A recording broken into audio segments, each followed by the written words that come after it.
Welcome everybody to the football experience. Caleb and I are back. Glad to be back, I suppose. Yeah. Yeah. Oh, What an entrance! what a beginning! full of excitement. Look, there was some interesting midweek fixtures. We can start on the not so lucrative ones and then end with the lucrative ones, or we can start with the lucrative ones. Whatever you fancy, really, Caleb. I'm gonna hand it to you to decide on where to take us. And I know that you have something in store, a little bit of a specialty, and we might keep that to the end as a little treat, if you would like. Yeah, we'll put it. I reckon we put it in the middle. We'll do a little In the review. middle. Of what we saw, and then we'll do that little thing, and then we'll preview. Should I timestamp it, or should I keep it untimestamped, and then people can guess where it is, or they have to watch the whole show? Well, I reckon maybe timestamp it, but like for anyone watching / listening to the show, we'll do that if you like and subscribe to the page. Yeah, and what's that other thing? People say and hit that notifications bell, so when a new video comes up, you automatically get notified that we are back. You can watch our pretty faces. No. Well, I just shaved, man, so I'm feeling fresh. I took 10 years off. I did not shave. Yeah, I can tell. I reckon there's only one place to start. Surely it's your most hated team of the season. They're not my most hated team. It's our team I've been trying to show you that they aren't all that bad. In this game, United were very dominant against Tottenham. I'm actually, given that I gave us where to start, I'm interested to get your viewpoints on the game, and then we'll roll from there, I reckon. Well, I'd actually go as far as saying sensational as the description, because this actually looked like a completely different United team. It had, like you said, dominant. The two games against Liverpool and Arsenal where they won, and that were against like top four opposition, or like Liverpool you'd expect to be top four or top two. They didn't look like this, even though they got the wins. And then like seeing them against arguably like a team that people were saying were going to be a title challenger this season, or a title challenger. Contender and challenger are the same thing, aren't they? And they played them off the park. Like they looked better than what Arsenal looked against Tottenham. They looked better than what Chelsea looked against Tottenham. It was good to watch as well. Like it was something new as well. And I think, like you say that they're my most hated team this season. It's probably not hated that I hate. It's probably that I expect more of them, because of their history, because of where they were, because of how much money they've spent on the squad. So there's probably a certain degree of disappointment or expectation that leads to disappointment. So like I think their overall spend on the team from when Sir Alex left has been like 1.2 or 1.3 billion. Yeah, I was going to say trillion, but it's gone overboard. Who knows? Maybe one day we'll get there. Maybe not in our lifetime. But like they spent by far more than any other team in the league. I think they've spent double than what City have spent, if I'm not mistaken, or they definitely spent more than them, and they just haven't gotten the results. So I think that's where I say like the expectation leads to the disappointment, which then leads to the not hatred, maybe sort of resentment or something. I don't know, but like, yeah, if they can continue playing like this, and if it wasn't just a one-off, similar to my analogy of Anfield, like, don't feed that crowd after midnight. They're like gremlins, Maybe there's something about Old Trafford where they can develop these types of performances. So we need to see how this goes, whether they can replicate it on the road as well. So yeah, overall fantastic. And Tottenham, man, I don't know what to say. Like, I guess they're probably going to etch into what my thinking of, well, like, there's obviously like not hatred, but like there's obviously like that rivalry there because I'm an Arsenal fan. But like with it's that feeling of you have such good players, or a couple of good players, maybe not the whole team, and you expect more of them, or you expect them to play better because Conte didn't. And this doesn't even seem like Conte's necessarily his style of play. It seems like he's gone even more defensive because at Chelsea they actually played pretty well and they played some good attacking football. At Inter as well. So this is probably the most defensive that I've seen. Granted, I didn't watch too much of Inter. I did watch his early Juve days, and they weren't this defensive. Yes, completely different players, but still, out of all the teams that he's had, this is probably the most defensive and most disappointing team in terms of style of play. So I don't know if you agree with that or not. Things. Yeah, I'll round back to that on the Tottenham point, but a few things to hit on some of the other things you said. I think, if you're taking it over on the disappointment factor, if you're taking it over the 10, nearly 10 years now that Ferguson's been left, absolutely, you should be disappointed in what United have accomplished because they have accomplished very little for the net spend and the gross spend that they've outlaid and they've spent on players who just haven't really been good enough to take them back to those heights under Ferguson. But I think if you take it on a more micro level in terms of, I thought the second half of last season was United hitting rock bottom, and then the first two games of this season was almost a little cherry on top. I don't know how much lower you could go than the second half of last season under Ranić, because that was, it felt like every second week we had Keane, Neville, all those ex-United players ranting on about what was going on there at the club. So I think if you use that bar, anything's impressive. But even if you use just a new bar, because for me, it's when I watch United, I think it's just you contrast it against what we saw in the first 2 weeks, and we thought, all right, this is just a continuation of what we saw the second half of last season. But I think they've really turned that around. And like I said, on that sort of 6-3 at City, I thought that was mainly City being good. And I think a performance like this, and to a lesser extent the performance against Newcastle, who are a very good side this season, sort of showed that, because they were competitive, obviously, in both games.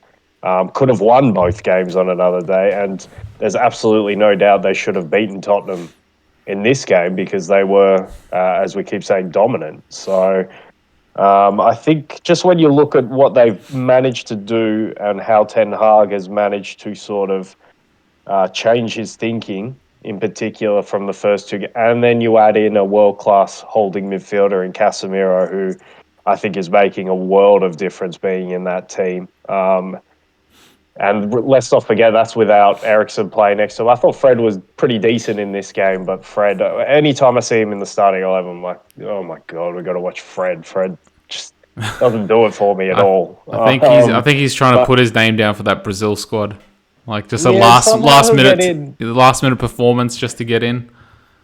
Yeah, there's another point I wanted to touch on with another club. I'll do it now because it's not a huge point before I get back. But just with Newcastle, how well they've been doing, they looked really good, particularly in the first half in their game against Everton. I think Newcastle actually just hold the key for that second Brazilian central midfield spot, because I think it should be Guimarães for sure. Did he get injured, or did I hear that wrong? Sorry? Did Guimarães get injured, or did I hear that wrong? Like I swear I heard something along those lines. Wrong, but I don't know. I only watched like the mini match of that game, so I didn't see. No, Paqueta's injured, I think. Yeah, see, Paqueta, I'm not high on. Like, I don't want him as the second central mid. I would put Guimaraes obviously above Paqueta, and I would actually put Joel Linton above Paqueta. I reckon the Yeah. way he's playing in central midfield, I think he's a good shout for the squad, and he could for certain games where you need a physical presence next to Casemiro in there. I think he'd be a really good option as well. So interesting that for me, that's the weakest spot in Brazil's starting 11 that he hasn't addressed. Newcastle, a club like Newcastle, who obviously we expect to get really big soon, but they could hold a key answer for Brazil's World Cup hopes. But going back to this game, I thought the second thing I wanted to touch on was you talked about the feeding the Anfield crowd and then contrasting it to Old Trafford. I think that's been key in what's happening at United. I think Old Trafford has a bit of a feel good factor back to it.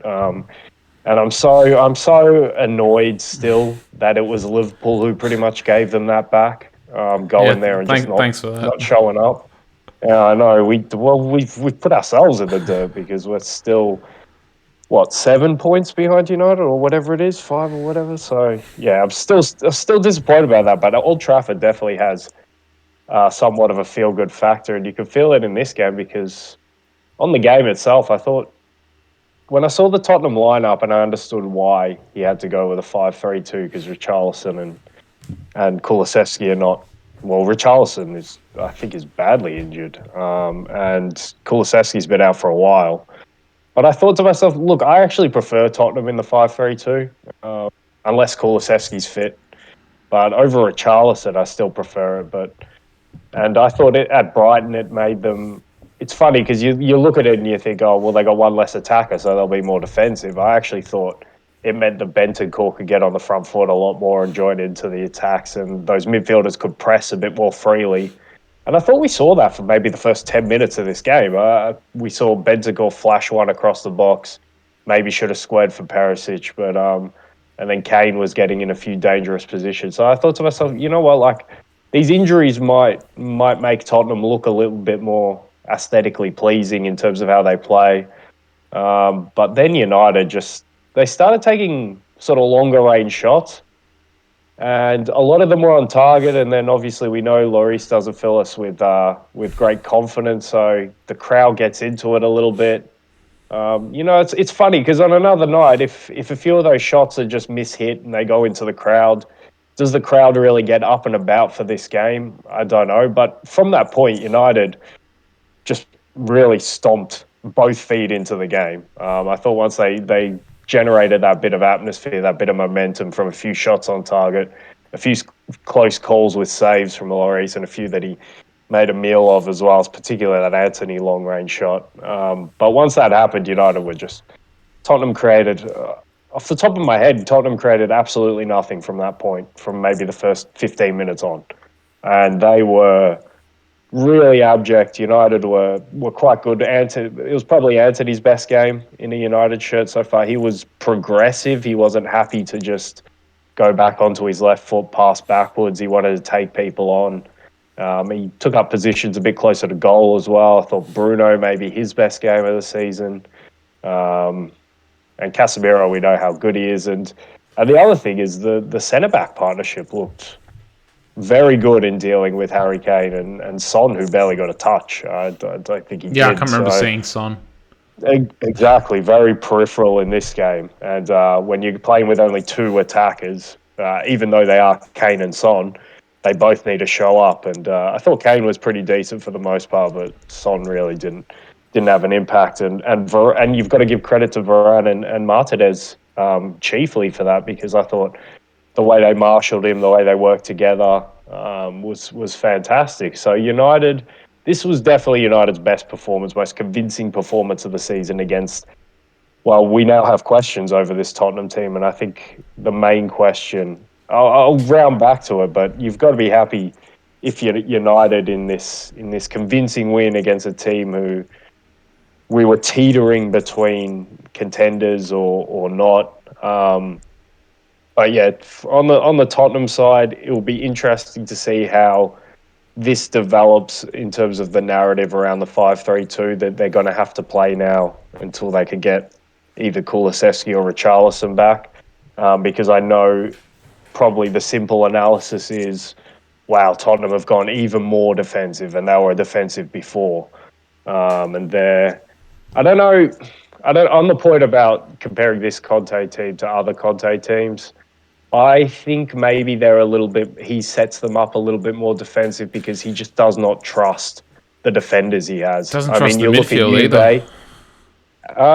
Bentancur is a properly good midfielder. Højbjerg's pretty good functionally, and Basuma I think is pretty decent in his own right. So I think They're he's got a decent they're midfield not there. ball I playing think it's the midfielders. defense. They're more defensive No, midfielders they're that can break not. up They're not. play. And Yeah. And yeah, we've lamented that. We've said that they might need a creator in there, someone who could create something. You remember the Inter team had Barella as the chief creator, and he was very important as one of those midfield three. Yeah, and you had Brozovic as well to like cleaning up and ticking things along, keeping possession. At Juve, you had Pirlo and Pogba, and who else was in that midfield? You had Marquisio or Vidal or whoever. Khedira was there as well, if I'm not mistaken, or did he come later? But he came a little bit later. I don't know if he works with Conte, but that was probably his best midfield that he's had out of. And then out of at Chelsea. At Chelsea, you had Kante, and who was playing next to Kante that season? Drink water. I'm not sure. My mind's drawn a blank, but I think Chelsea was his most functional midfield. Chelsea was his most like. This is his worst midfield, though, I'd say. Ball playing wise, but yeah, functionality. I would say Basuma can become something. Højbjerg leaves me hot and cold. He's the one I'd replace for a ball player if we need to break a team down. But I think it's not so much the midfield. I think you can trust the midfield. I think it's the defense. I think Christian Romero is very good in a back three, but he is rash at times. I don't think he trusts Eric Dyer at all, and I think they need an upgrade there if they want to be challenging and winning big things. And he goes with Ben Davis in this game, and it was an odd one because I think Longley, while I haven't been his biggest fan, I thought he's looked pretty good for the most part this season. I get this is a midweek game and maybe he wants to change it up, but I'm not sure. So I think two of those three centre-back positions, he probably wants a bit more quality there. And that, for me, is why this Tottenham team, well, that's my theory on why this Tottenham team plays the way they do. If he had a Chiellini and a Bonucci or even a John Terry or a Gary Cahill even, like he did at Chelsea, I think he'd be more inclined to open that up a little bit, and as Pilaqueta as well as that right-sided centre back. So that's my theory on that. And the question I wanted to pose to you is, after maybe Arsenal as well, do we now see Tottenham being in that hunt for top four rather than challenging for that title? Or do you just still do you see them as a sort of halfway house and in between that title challenge and a top four race? Well, if we look at their performances against other top four or other, I don't know if right now you can put Arsenal as a title challenger, like on points, yes. But if you look at the other top four opposition that they played against, Chelsea, they looked horrible. They got a 2-2 result, even though they shouldn't have. Chelsea got robbed by bad refereeing.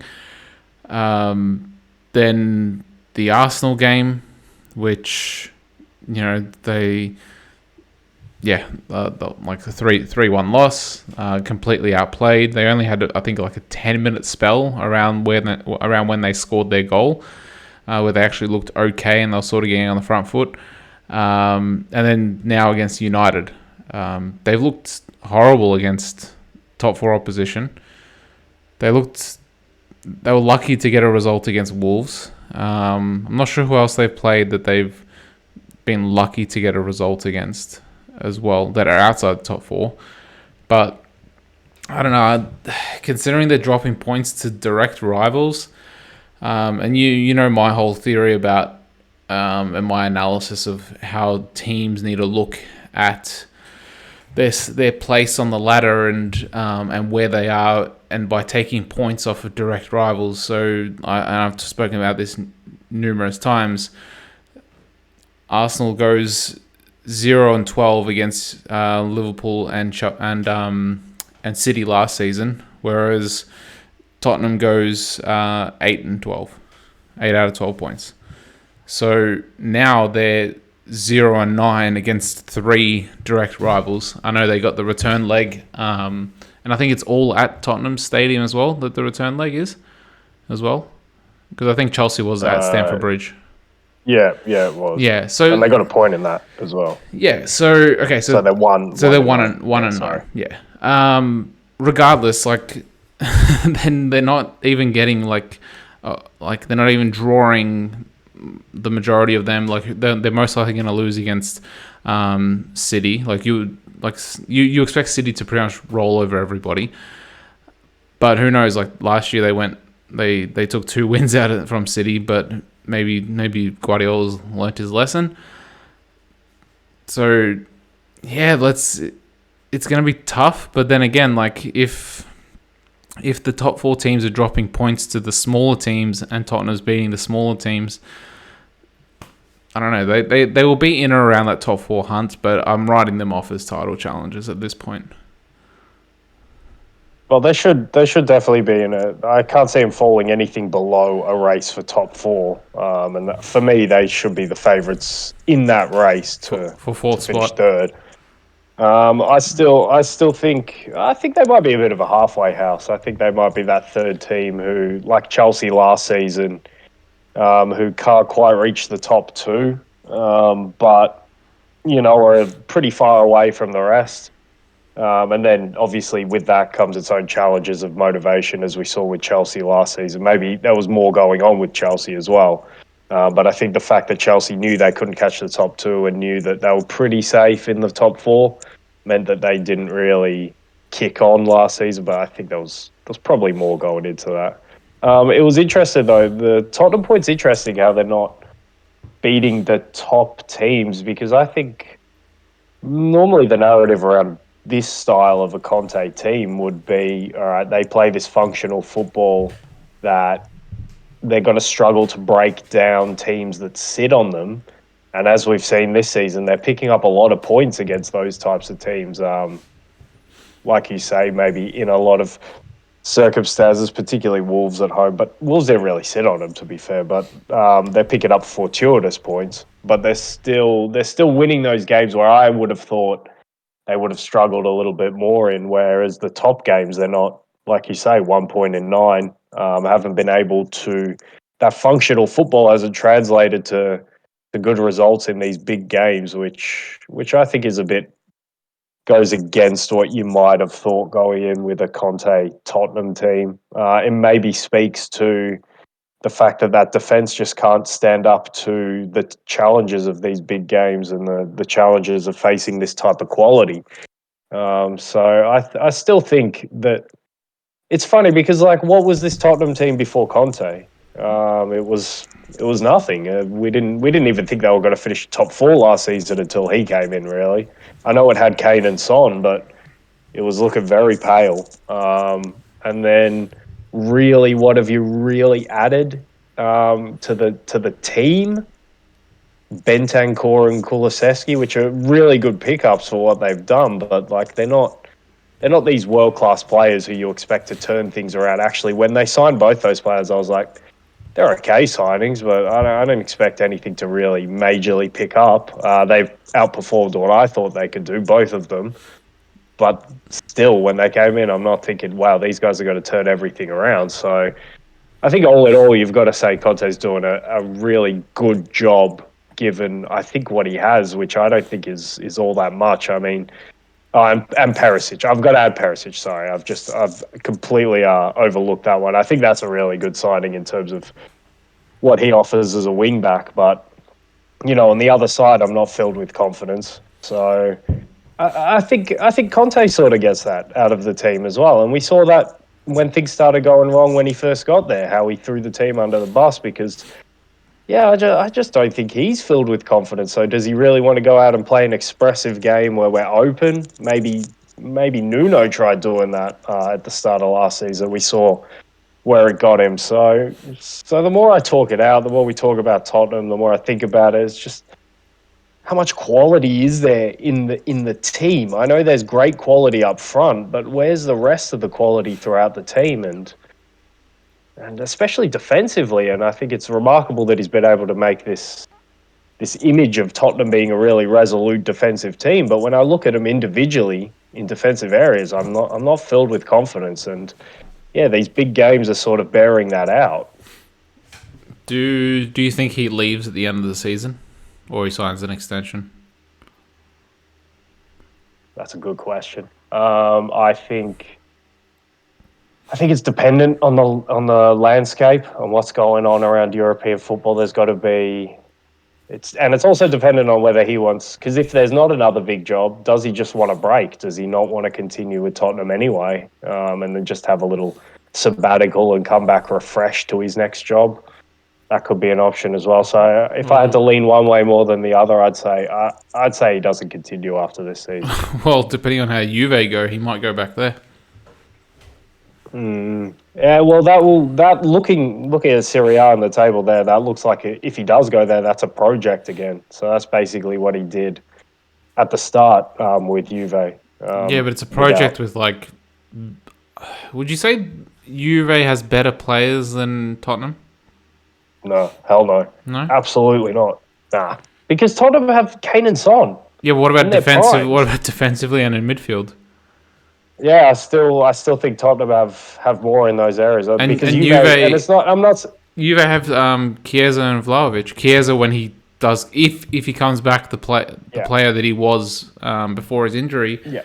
And Vlahovic is a very hot prospect as well. Yeah. So that's the question. If he sees something in Kane and Son, if we're only talking about swapping Tottenham for Juve, if he sees something in Kane and Son that suggests to him, I don't know how much longer these guys are going to be top of their games. They're on the wrong side of 30. And then, yeah, exactly. And then he also sees on the flip side, Vlahovic is fine. We've seen enough from him this season to suggest he'll be really good. But he needs to see something from Chiesa as well and say, is he going to come back the player that he was? If he sees those two things together, then maybe you start thinking, all right, well, Juve now are a better prospect than Tottenham in the coming seasons. And obviously he has his affiliation to Juve, so that could be a good move. But I think a lot is dependent on what he sees from Kane and Son and what he sees from Chiesa as well. But yeah, if we're talking about swap. But like I said, another factor for me why I'm leaning he doesn't continue, he might just want a break. He might just go on a sabbatical, recharge until his next job. Like we saw Klopp do it with Dortmund. We saw Guardiola do it for that season after Barca. These top managers, they demand so much of their teams and of themselves, and they're so high intensity all the time, so tightly strong that I think they just need breaks every now and again, and they come back better for it for the most part. You know what else though? Like who else? What other manager is out of contract? I'll give you one guess. Poch. Nope. At the end of the season. Oh, at the end of the season? Mm-hmm. I don't know. Tell me. A top manager. One of the best. Hasn't signed an extension. God, stop this game. Pep. Yeah. Yeah. Well. So, and I think it was on one of the pods at the end of last season, or maybe even like during the off season. I was saying like where Klopp or Pep could potentially go, and I mentioned for Klopp he could go to Napoli, but who knows? Maybe he brings that curse with him where he can't get any wins in Napoli. So imagine they go winless for the entire season. But like exactly, they're looking for a manager right now. Yeah, true. But like, I could see Klopp and his personality fitting in at Napoli, and I could see him fitting in at Atletico as well. Yeah. Pep. Although I don't know the there's a lot of conservative views in the Atletico ultras and stuff. So, and I think Klopp's a pretty sort of progressive guy. I don't know. Klopp might be a bit outspoken about stuff like that. Regardless, I think grimy stuff. Who knows? He doesn't know how to keep his mouth shut, especially these days. But like I think I mentioned, like Juve would be a perfect one for Pep. But I think apparently now, like, Juve's starting to have financial concerns, whereas, like, Pep likes to go to teams that they're, like, financially sound. Like, Barcelona were financially sound. Bayern were and are, and I don't think they ever won't be financially sound. They're an extremely well-run club. And then now at City, like, so maybe Juve, like, 2 or 3 seasons ago when they had money, but now, like, I'm not sure whether, but yeah, like, basically pre-corona, like, where basically every club is underwater now. Some are feeling it more than others. So who knows, like, whether Juve would be one that where Pep would go, but he seems to always go to these prestigious teams, and Juve is one of them. Yeah, I think you hit the nail on the head in terms of. I think that was a rumor actually, maybe 3 or so seasons ago. I think after Pep's maybe 3rd season at City, because the whole thing was he normally did 3 seasons at a club, and then I think at that time they would have been Champions League finals a season or so before. They still had Cristiano Ronaldo, or they had Cristiano Ronaldo. So I think the rumor was that Pep might go to Juve back then when they still had a really solid squad and have a chance to work with Cristiano Ronaldo. And I was pretty excited for that. A, to get him away from Man City, and B to get him working with Ronaldo after he's worked with Messi. That would have been fun to watch. But as it stands, Juve cannot be looking at top managers. Pep Guardiola would look at Juve and he'd be like, "Hell no, I'm not going there." Yeah. But in terms of where Pep does go next, I have no idea. I don't know. I don't know what club he could go to. Maybe, like, I don't think the French league is competitive enough for him. Because PSG. remember when he went to Bayern, yeah, I know we crap on Bayern killing the league, but when he went there, Bayern were not as dominant as they have been in recent seasons in the Bundesliga, and when he went there, Klopp was still at Dortmund, so that was still a fairly competitive league. I just don't see the French league enticing him in that way, and maybe the only thing you can see is a return to Barca. But you talk about a club that. Yeah, Xavi's there, and also you talk about if things were to turn around and Xavi wasn't there, you talk about a club who's in strife financially. Well, I know Barcelona will pull their levers, but how many more levers do they have left to pull? So, yeah, that's one who, if he doesn't re-sign at City, I have no idea where else he could go. Maybe Spain. But I think in terms of what's best for him right now, he'd have to see something that suggests those players drop off their level. But he's still, even if they do drop off his level, he still has a 22, what will be a 23-year-old world-class striker to work with. So, for him personally, I don't see why he would leave City in the coming years, because he's built City into, and especially without winning a Champions League. He has to win a Champions League. He left Bayern without winning a Champions League, and remember, he came to Bayern after they just won the treble as well. So, no, well, I think that's why they could get it done. There was too many questions about that record. I think a little bit unfairly, but he did do his thing where he overthought it. He's admitted it, it's particularly in that second leg against against Real Madrid. Sorry, yeah.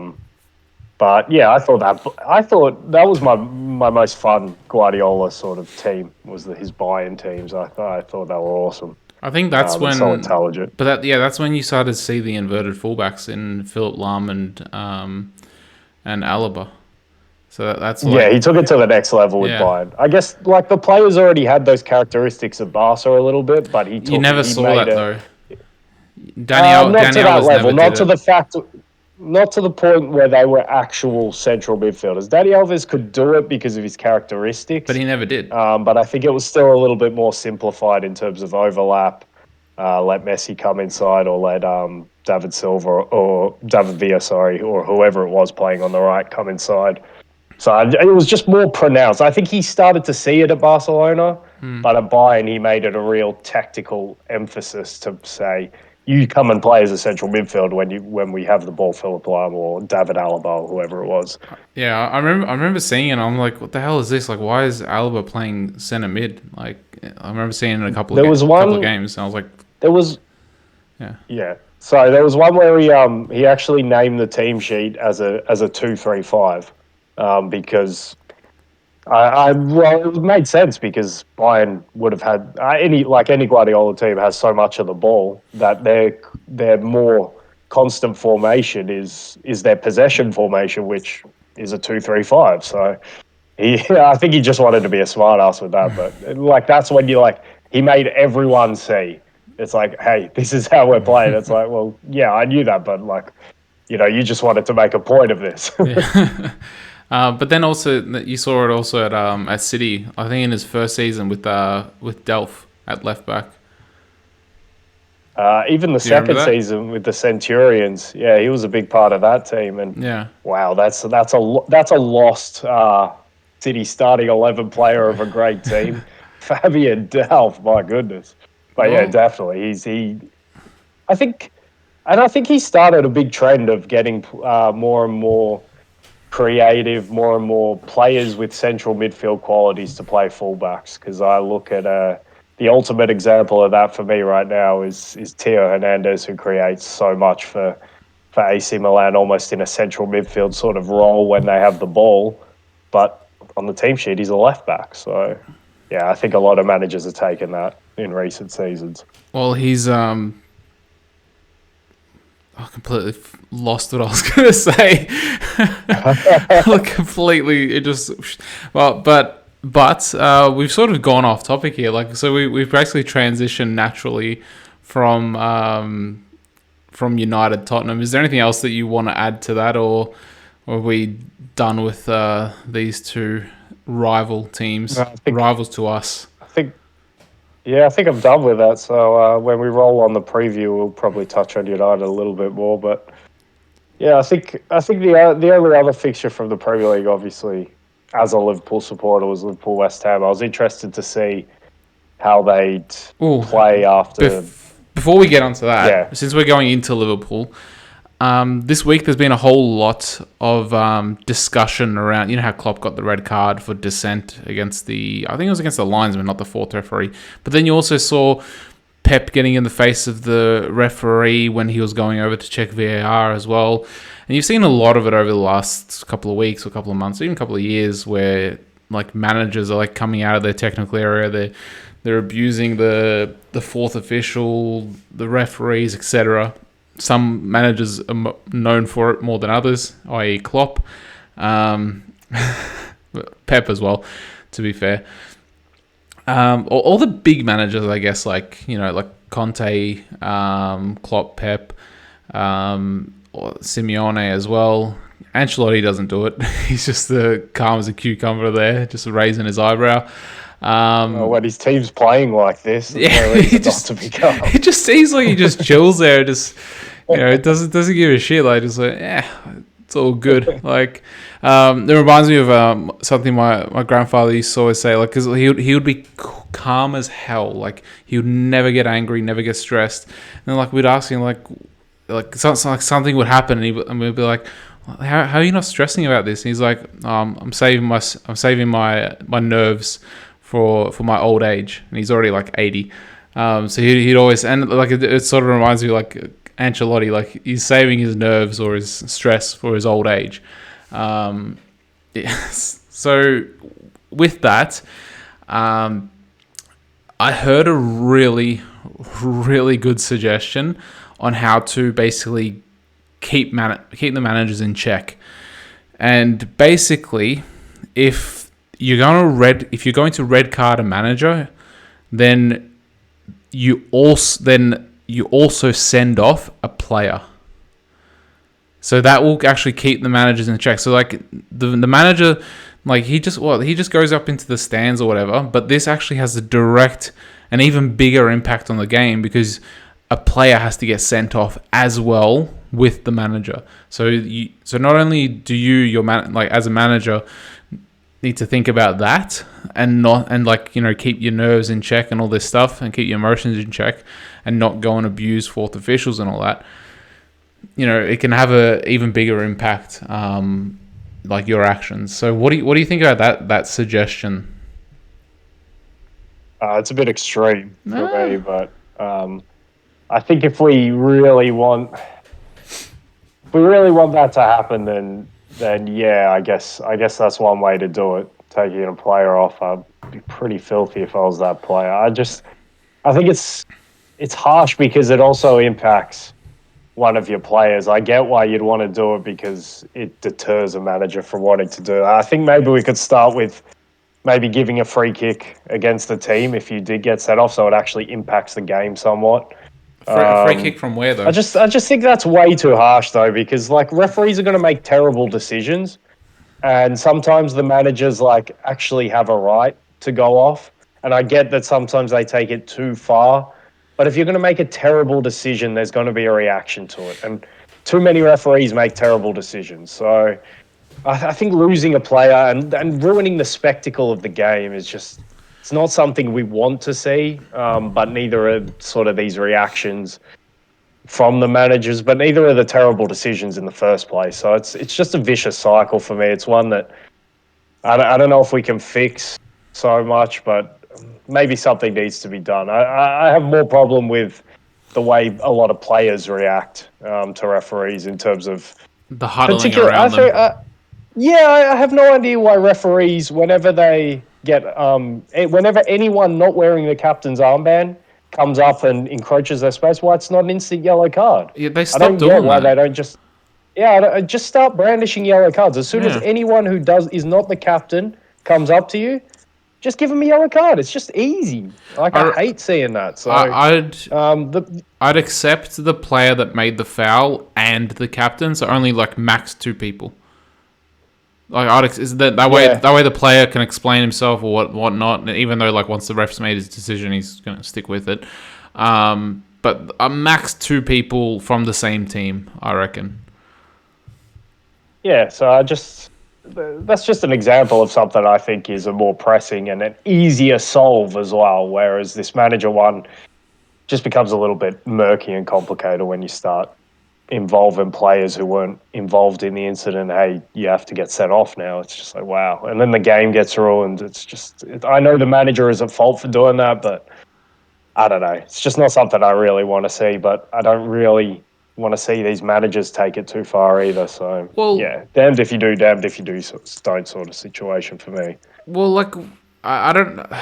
See, the thing is, like, we've managed at junior level, and like I know you've had your share of what is it? Are they reds or not fines? I don't think I've been sent off. I think I've just got reported. I must have got like 4 or 5 yellow cards one season, but I don't think I got sent off. I remember I got a yellow from the ref because I yelled out something like I yelled out like how much are they paying you, and it was a home game as well.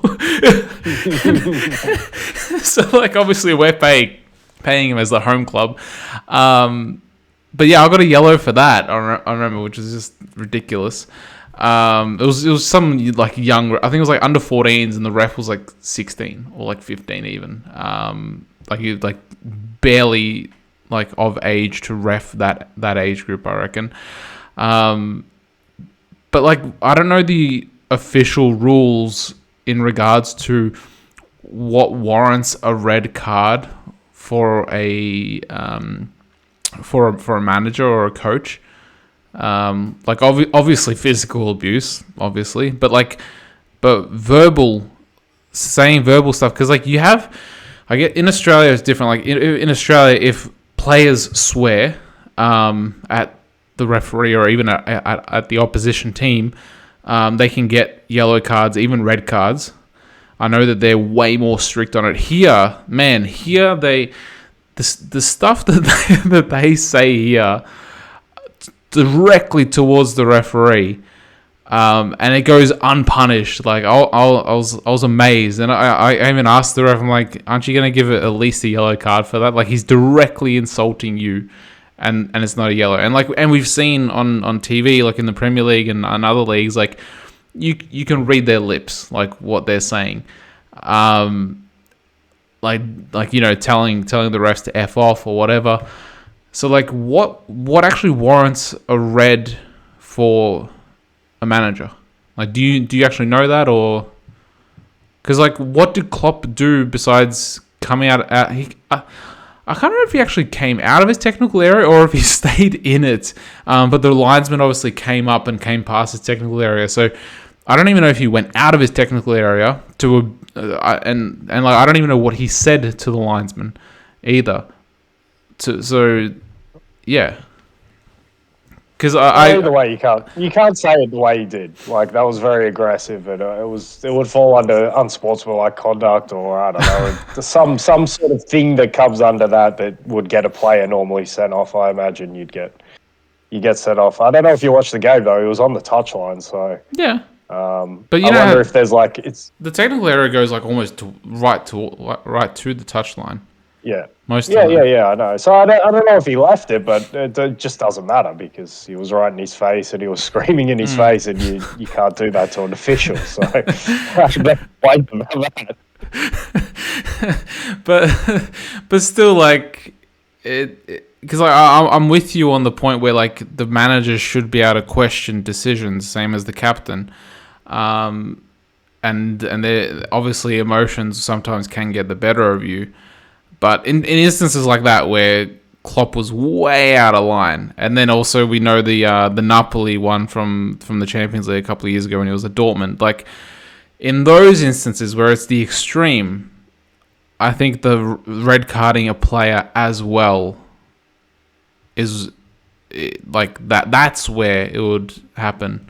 But then it would be interesting. You know how there's gamesmanship within the game, like players faking injuries or like yelling like whenever they get fouled, just to make it sound like they've been injured or something like that, so that the players can get a yellow card. Do you think that then there might be gamesmanship between the managers, like where you try to rile up the opposition manager to try and get it red carded? I don't know. I don't want to see any more of that. That's all I know. All right. Well, I reckon it's a good idea for the extremes. So like, and have it there as a rule for extreme moments like what we've seen on the weekend. But moving on, Liverpool West Ham. I'm going to hand it to you. I only watched about half of it. Yeah, I watched half of it, and then I switched over to United Tottenham. So I saw the Darwin Nunez goal. I saw that you guys were playing decently well, but like you guys didn't have that intensity or control that you sort of had, at least in the first half, that you had against City. I want to say you controlled the game against City in the sense of you had possession, but you controlled it from a defensive aspect. Like I'd say this was sort of like a little bit more even on the balance of play. Like it was a little bit lower intensity. I saw that West Ham got a penalty as well. Don't know what the hell Gomez was thinking. No, I don't. Like the players going away from goal as well. I don't know why you're charging his back and like you're jumping into his back. Yeah, like I don't know what the hell that was about and like why he was trying to plead his innocence. I guess he tried to do it naturally to avoid the penalty, so fair enough. But yeah, like first half was, I don't know, relatively even, and it was funny. They have like, when there's penalties, do you sometimes try to call where he's gonna shoot it? Like I sometimes do that, and I was like, like I saw because he was Bowen's a left footer. I'm like, ooh, this would be perfect for like a power shot across the body, so top right for him. And I was like, yep, top right. He's gonna like smack it there, and then he just goes for that side foot into into like the part that he's facing, and I was like, should have put it where I said. But yeah, like overall, the first half at least, I thought it was a pretty balanced game. Liverpool did look a little bit better though. Don't know. Yeah. Hand to you. I wouldn't go along with that in the first half. I thought West Ham, when they got that penalty, I'm just like, get the fuck out of here. You guys do not deserve a penalty. I thought we were battering him in the first half, to be quite honest. I thought it's still not the Liverpool vault, and it's not going to be this season until maybe big games, maybe the second half of the season. But yeah, I thought we were created enough chance. Nunez had a few chances, hit the post with another one, even had a rebound from that one. Firmino, a few chances to shoot. Firmino did not have his shooting boots at all. But yeah, I thought we were creating a lot more. Salah, I think, even though he started out on the wing, still got probably 3 or 4 chances throughout the game. Yeah, I thought it would have been pretty unjust in a footballing sense if West Ham went into the break 1-1, but at the same time, I completely agree. What's Joe Gomez thinking there? For the rest of the game, I thought he was fairly solid. I thought Van Dijk was really good. He was sprinting. He was defending spaces. He wasn't being arrogant about his defending in the Van Dijk and the Dutch way. He was actually making sure that he got to areas that he needed to get to. He was actually exerting energy, which when he does that, I don't know of any centre backs in the world who are better than him, but he just needs to start doing that on a consistent basis again this season. Even Trent, I thought Trent's effort was fantastic defensively, but I thought he had a few hairy moments where he did, particularly one at the end where he got beaten and we could have conceded from that. Milner just gets back in time, but I don't know. He doesn't do himself favors in those moments because I thought for the rest of the game he's never going to be naturally a great defender. I think there's things he can work on, no doubt, but it's going to take time for him. Like we're not going. Given what he gives you going forward, you're not going to just readjust his whole game to make him a defensive right back. So he's still going to have moments. It's just about whether Liverpool can be dominant enough in the game in terms of the midfield helping, which we know hasn't been the case this season. So they've tried to change the shape. But as well, it's about effort. And I thought in this game he put in effort. He still had hairy moments, but at least we saw the effort. So I don't think it can be leveled at him in terms of that. If we were to concede from that mistake, but I guess the most important thing I was thinking in this game was just how important that Anfield home record is, because I think for now that's the only differentiating thing between this season and the 2020-2021 season. I know in that season we lost Van Dijk and Alisson was in and out of the team, and centre backs. Some games we were playing Fabinho and Henderson as the two centre backs. So I know things fell off the rails in that respect in that season. But let's not forget, on Christmas Day, Liverpool were top of the league that season, and for me, they still looked like probably the team to beat. City, I think, were languishing in like 6th or 7th. They had a game in hand, but they were outside of the Champions League spots on Christmas Day in that season. And then Burnley came to Anfield and beat us, and that rattled off 6 losses. I think it was 6, it might have been more, in a row at Anfield after being unbeaten there for like 66 games or something like that. So I think the fact that we have this air of, I don't want to say invincibility, but Anfield is a fortress again ever since that season. And we've only lost to Inter last season at Anfield. So yeah, I think, is it the stat that Van Dijk is undefeated yeah, he's at unbeaten. Anfield?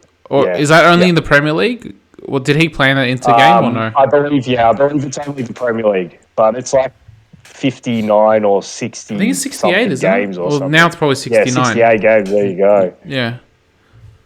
So yes, I think that's really important for Liverpool. They need that. They need Anfield. They need, because we saw. Look, I attribute a lot of the win against City down to the Anfield factor, and if they can keep that place a fortress till the second half of the season, because they got a huge challenge coming up against Napoli in the Champions League at home, where a point will get us through the group as well, which is massive in its own right. If we can just keep that place a fortress till the second half of the season, get through this group in the Champions League, then I think that puts us in good stead, because we've seen even the very best, like Barcelona in 18-19, we saw Chelsea in 04-05. When Anfield gets up and about, and Liverpool are a good side for Champions League ties, they're very hard to beat in terms of, you could go there with a 2-3-0 lead and you could lose it.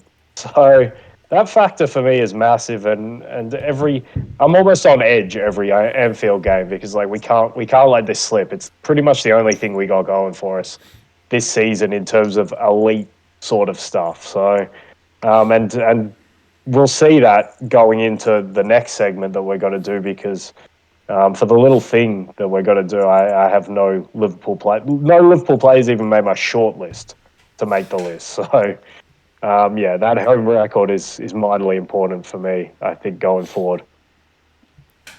Um, I think what you guys need to do is try and switch all your Premier League home games to a night fixture. Just have those gremlins come out. Well, I'm not even saying Anfield was particularly boisterous for this West Ham game either. To be fair, Yeah, but I just think like even it's still different. it's still Anfield. It's still different, Yeah, it's still day it's and still night. Anfield. Like, yeah.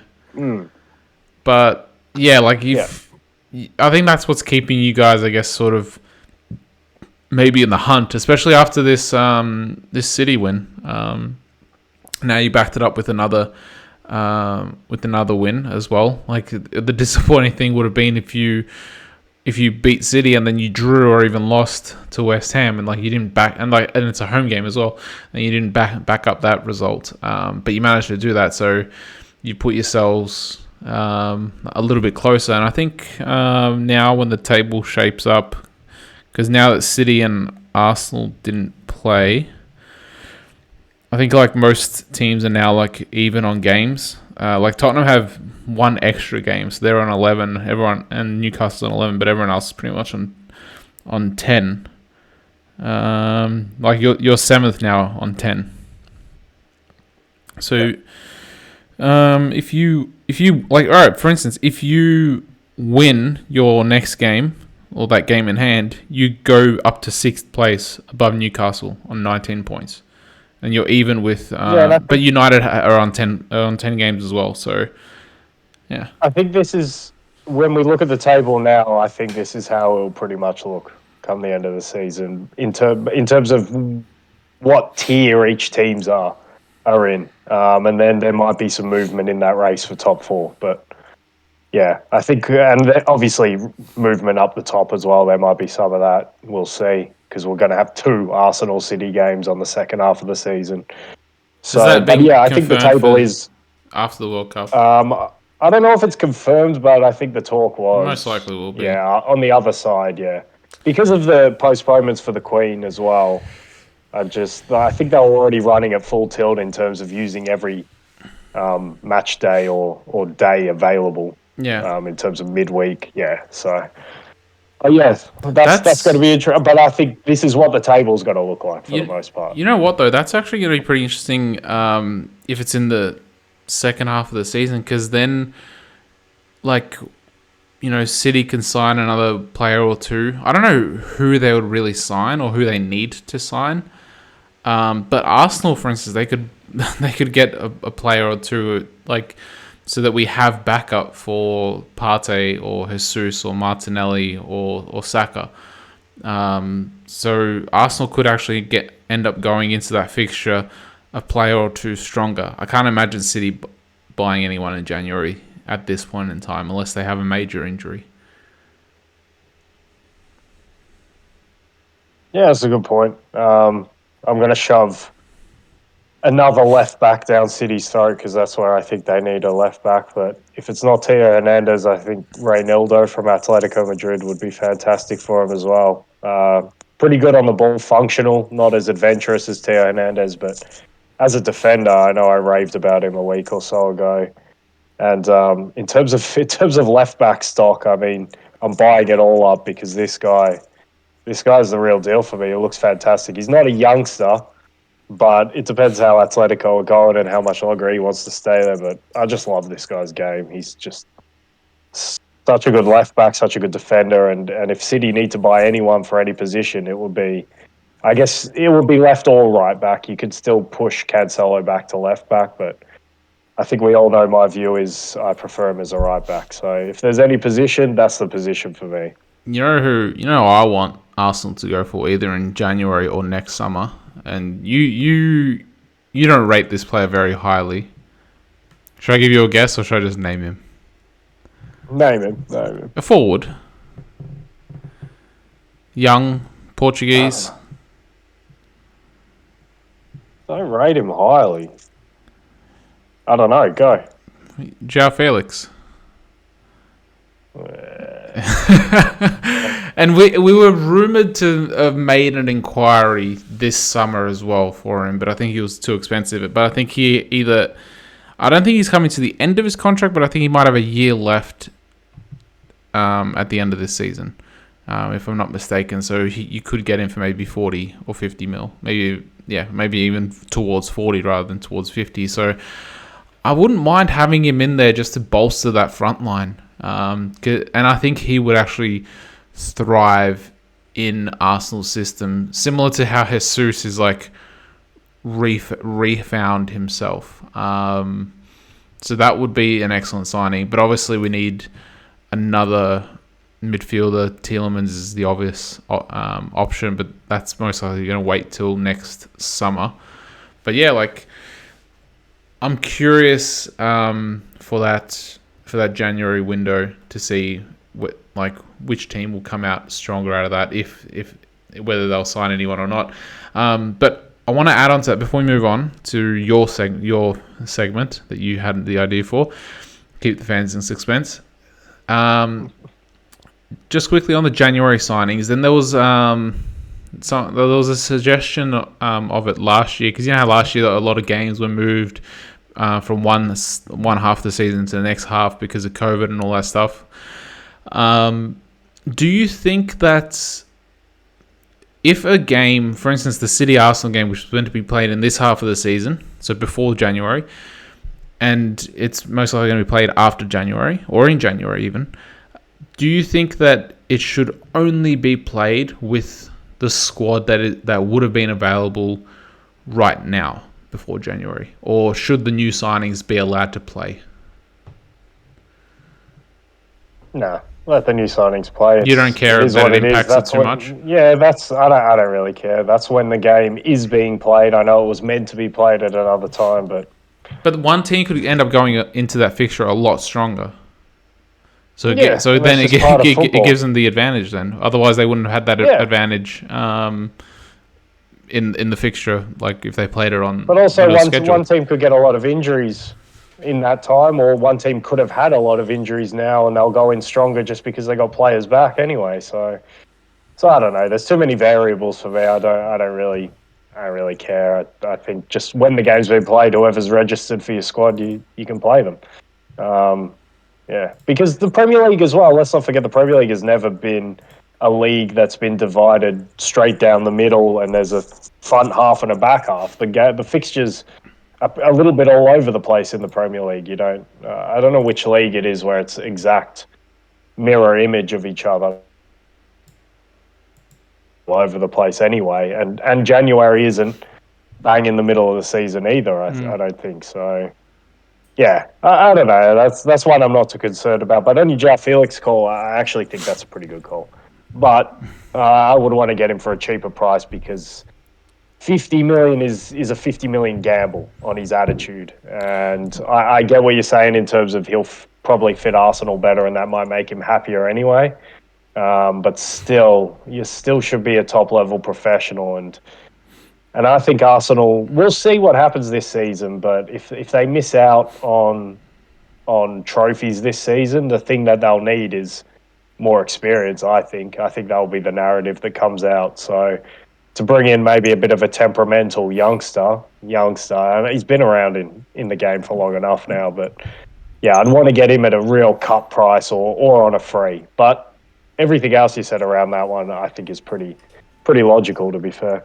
I'm just checking it now. Apparently, his contract expires in 2026, so 3 years left at the end of this season. So he must sign. He must sign an extension then, which is madness. Because that means Why? Because that means he signed a 7-year contract because he joined in 2019. Or he signed an extension this summer or maybe in January last year or something. Which is baffling. Yeah, considering he's like, I don't know. As a striker, like, I don't know why you'd want to play in that Atletico team, to be honest. Anyway. They're still a pretty good team. Yeah, but like it just feels like you're playing as a different type of your role as a striker is different to what it would be in a different team, like in a City or an Arsenal or a Napoli or wherever, or like AC Milan or whatever. I'd be interested to see how he plays in a different team because I actually think Atletico have the perfect role for him, and I don't know how many other clubs have that role. I actually reckon Arsenal would suit him, or he would suit Arsenal very well. But he's a second striker. I don't think he's a focal point. He's not a striker who plays as a one. I think he'd need to play off someone else if you wanted to play him there. Otherwise, for me, he's a left winger or something like that. Well, what did you think about Jesus? So interested. What did you think about Jesus at City? Jesus was always a striker for me. Always a number 9. Even when he played on the right wing at City, I always thought he was a striker. Interesting. But Caleb, take your segment away. Like we spent an hour talking about. I think we spent an hour with maybe 20 minutes of talking of actual game, 25 minutes talking of actual game, and then sidetracked. There's a lot of side stories or side topics that we've deviated. So let's spend 10-15 minutes on this topic. Let's try not go for another hour on this topic because we still need to preview United Chelsea, and I don't know if there's any other big fixtures other than that this coming weekend. So take it away. Well, I just thought with not much happening in the midweek, although we managed to talk for an hour, probably not on the midweek. If we kept it to that, it would have been maybe 30 minutes, as we say. But I thought it's a good, just past a quarter of the way through the season. It's good to check in on individual performances and see if we could come up with a top 25 from the season so far. So my thinking was I'll try and cut out past accomplishments and past performances as much as possible and just judge performance in a vacuum in this season. I had to come up with a 45 player shortlist before I got to the 25, where I just went through all the top clubs that I've seen over Europe play and just try to narrow down their top performers in the team and put them into a list, which got me to about 45. By league in that shortlist, you had 16 Premier League players, 10 from La Liga and Serie A each, and then the Bundesliga had 6 and Liga and had 3. I'm guessing we can all guess who those 3 from Liga are. I had 9 defenders, 13 midfielders, and 23 attacking players. And I think in the actual 25 that I came up with at the end, I think only 2 defenders made the list. So it's a majority attackers, a few midfielders in there. But yeah, this is not a deep dive. It's just basic numbers and eye test. I know you came up with a top 25, but you didn't number them. But I actually numbered them and put them in order. So how do you want to do it? Do you want me to go through 1 to 25 or 25 to 1? Nah, 25 to 1, and I will let you know if I had that player. Look, in Word, I just put it numbered 1 to 25 just so I could keep track of it, just so don't go over or under. It's somewhat numbered for me, but I'm just going to let you know whether I have that player or not. Okay. Yeah, fair enough. So in 25, and there were a few good candidates. I had to, when you get to the lower end of the top 25, you really got to think of it, because am I really going to bump out this guy who's going to make that 25th spot? But I have Frank Zambo-Anguissa from Napoli. I think he's been one of the top midfield performers. He's added goals and assists to his game this season. He's a big driving force, probably the biggest driving force in that Napoli midfield, and one of the key reasons why Napoli looks so exciting this season. I'm guessing, and then 24, I have Thomas Partey, who's so important. to what Arsenal are doing this season. I think if you, like we keep saying, if you guys are to miss him, he's going to leave maybe the biggest hole that any player could leave in that Arsenal starting 11.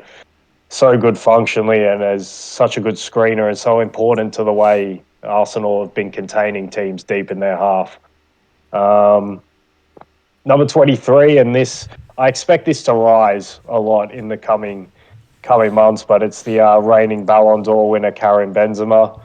I didn't have him just because he's been Injury is injured. not his Yep. fault. Yeah, Yeah. yeah, but he's still on 5 goals in 7 games in La Liga, and Yeah. still when he plays is an absolute menace. In the midweek, he scored a great hat trick, but only one counted. But the other 2 goals were magnificent for Real Madrid. So yeah, I still think. While I say I don't want to put in past performance, I don't know. It's still Karim Benzema. He's still played enough games, I think, to get in the top 25. Number 22, I have another Napoli player, Kim Min Jae, in the Yeah, I put centre him in. back. I think. Yeah, nice. Good call, because I think he's been the most impressive centre back I've seen in Europe this season, to be quite honest. If we take it just in a vacuum, and like I keep saying, that Kalidou Koulibaly loss is not being felt by Napoli at all mainly because this guy's inclusion in the team. So number 21, another from Serie A again, Sergej Milinkovic-Savic. Got him. Napoli, I mean, yeah, Lazio are fifth. I think they have the best defence in the league, which is a little bit surprising from a Sarri team, but they've also scored 21 goals, which I think is the second best attack. He's got 7 assists already this season and 3 goals to go with it. And for me, he's just a midfielder who does nearly everything for Lazio in there. I know Vecino's been quite good since he's come in as well, but this guy's different class, and it's just unlucky for him. His running mate in Ciro Immobile is going to be out for a while with another hamstring injury, so he definitely got in. Number Pull the 20, Nico. out of you apparently. Yeah. Number 19 to number 20, I have the old timers. I have number 20, I got Messi. Already, I think 8 assists. I think in Liga, and I know it's Liga, but he's returning back to not his best, but to be an extremely good player this season, and makes up a frightening front three with him, Mbappe and Neymar. So gets back into the top 25. And the other old timer, of course, is Luka Modric. I think Yeah, I put him in. he's in cruise control at the moment. I don't think he's really exerting himself, but he's doing all the things that Luka Modric does. And when his team needs him, he's always there. But to be fair, his team hasn't really needed him this season because Real have been performing so well. But he's still Luka Modric, and he's still the grand master of midfielders, and still playing like it. 18, I have another midfielder who will maybe be a little bit of an outsider, a scratchy, but he's been the jewel in the crown for a team who's second in Serie A at the moment, and that's Koop Miners. I expect him to be in the Dutch midfield in the World Cup, and I'm looking forward to seeing him play. But just a really all-action sort of midfielder, gets forward a lot, already has 4 goals in Serie A from midfield. Left-footed as well, so it gives you that balance, but I've been really impressed with what I've seen from him. Here's a guy I was sort of debating on where could I fit him in, but after watching, I don't think he's been at his best, but he's still very young. But after watching him this morning in the game against Villarreal for Barca, where they bounced back, Pedri had to make number 17 for me. I think he's just what a talent, what a player. I think he can be a bit more consistent and influence matches a bit more, but that's part of being 19. So I expect probably him. The unlucky thing is Barca won't be playing in the really key Champions League game. So how much will he rise to the top come the end of the season? We'll see. If they can maybe push Real all the way in La Liga, then he might rise. But yeah, what a technical player, so good. Number 16, I got. So here's my little Arsenal phase in the next 4. I couldn't quite put him up to the top echelon of this 25, but from 16 to 13, I have 3 players. And the number 16, I got Bukayo Saka, who was the lowest rated of the 3, but he's been wonderful. Such a threat with the pace on that right hand side, and is key to Arsenal's game plan in terms of him holding the width and collapsing a defense to that side, and then also to chip in with 4 goals so far in the league alone is a really good return. Another guy with 4 goals in the league alone as well is Gabriel Martinelli, who I put just above Saka. Such a live wire, has been one of the wingers who when you watch him can destroy and make a fullback look very average, and he has done that on a few occasions this season. So yeah, I've been really impressed with him and the step up he's taken. And then wedged in between all the Arsenal players, I have Phil Foden at number 14. Started adding goals and assists to his game. He's up to 6 goals already in the league this season. I know he scored a hat-trick, but that hat-trick was also against United. So he looks to have taken a step up in terms of that production, and he was already an excellent player. And again, he's only, 22, maybe 23 now, so fantastic. And then the highest ranked Arsenal player who I think has come in and made such a key difference is Gabriel Jesus. Given them such a focal point up front especially in terms of pressing. And he's already at 5 goals this league season, which is one more than Martinelli and Saka. But those 3 together are a key reason why I think Arsenal look so much better this season, because not just in terms of the threat they offer on the counter, but in terms of the counter press, in terms of teams having to be worried about a genuine front 3 from Arsenal now. Just means that they can play their proactive game style a little bit more effectively, because these guys are such a threat this season. So, but that's my highest ranked Arsenal player. Then number 12, I've still got high stock in Theo Hernandez, such a key creator for AC Milan team who sit 3rd this season. And like we said a couple of weeks back, when he was missing, you could feel that he was missing from that Chelsea game. So I don't think it's been his best season, not like last season at points, but I still think he's such a fantastic player and such a key player for a team who are, I know, maybe out of the Champions League, but are still riding high in Serie A. Is still their most important player. And I don't even have Rafael Leao in the top 25 at the moment, and he was Serie A Player of the Year. So yeah, that's how highly I rate that guy. Number 11, another absolute gem of a youngster, Jamal Musiala. This is my little buy-in phase where I got two buy-in players, and I believe, they're the only 2 buy-in players I have in the whole top 25. But I got Musiala in 11 and Leroy Sané in at number 10. Sané's production, he's the most productive out of that front 4 for Bayern. But in terms of when I watch Bayern, I always think they look unbelievably better when Jamal Musiala plays. Picks up so many good positions in the pockets. Is just a constant. He's just a constant, perpetual motion. So good in the counter press, and so young as well. And we expect him to get better and to have the opportunity to learn off someone like Thomas Muller, who I think his game translates to the best. He's like a better technician than Thomas Muller, a more technical Thomas Muller. But I think in terms of the intangibles, the intelligence, if he can add the goals that Thomas Muller scored over the years, then this guy is the real deal. Number 9, and this is the most improved player, and one that last season we all thought was a very good player, but wouldn't be touching a top 25 list. But Fede Valverde from Real Madrid has been absolutely fantastic this season.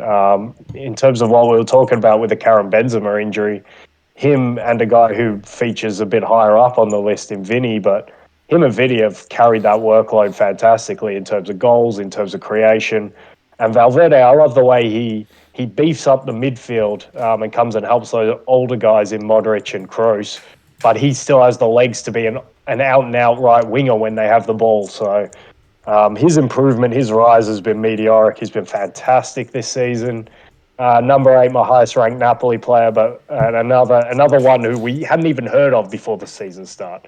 But Kvaratskhelia has been unbelievable this season. So many chances created, so much pressure he puts on a defense, so positive, and so many. He's already up to 6 goals in the league as well. So he's equal top scorer in Serie A. I think there's like 6 of them or something on 6 goals. But he has been immense and really the key guy in propelling Napoli to where they are for me. And then I have my little PSG section where I have Mbappe in at 7 and Neymar in at 6. Neymar, unbelievably, I think is second in the assists in Ligue 1 with 7 and top of the goal scoring charts with, I think, 9. So he's outdoing Mbappe even for goals and it has way more assists as well. So I had to put Neymar above Mbappe, even though I still think Mbappe is the key man in that PSG team. But I know it's just Ligue 1, but they should be getting out of their group pretty comfortably. And both of them, particularly Neymar, in the lead up to the World Cup, has been performing fantastically well. And then the top 5 in fifth place, and I was a little bit surprised, but I guess when I look at the other guys, I'm not that surprised. But Vinny Junior is in at fifth place. Sorry, like I said, carrying that workload, even with Benzema out, we can still see how good he is, which is a really big sort of feather in his cap that maybe he can be a main man sometime soon. I love the way that he just improves season after season. He just continues to do that for the last however many seasons. And yeah, now he looks like he's genuinely world class if he wasn't already there after last season. Number 4, I have Kevin De Bruyne. What more can you say? Leads the league in assists. I think he's more than doubled the next closest for assists in the Premier League. I think he's already on 9.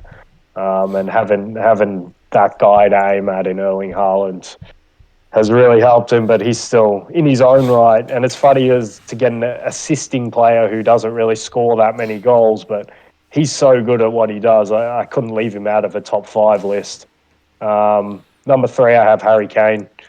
I think it's funny because I have him number 3, but I still think he's maybe a little underrated for what he does in terms of when you look at the landscape of strikers in the world. I think he's right up there.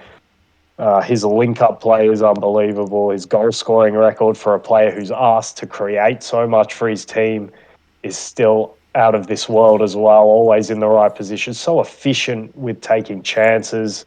So, yeah, I think it's self-explanatory when you go through and you watch what Harry Kane means to Tottenham, considering that Son made the shortlist, but he didn't make the top 25. He's practically the key reason why that team is third in the Premier League.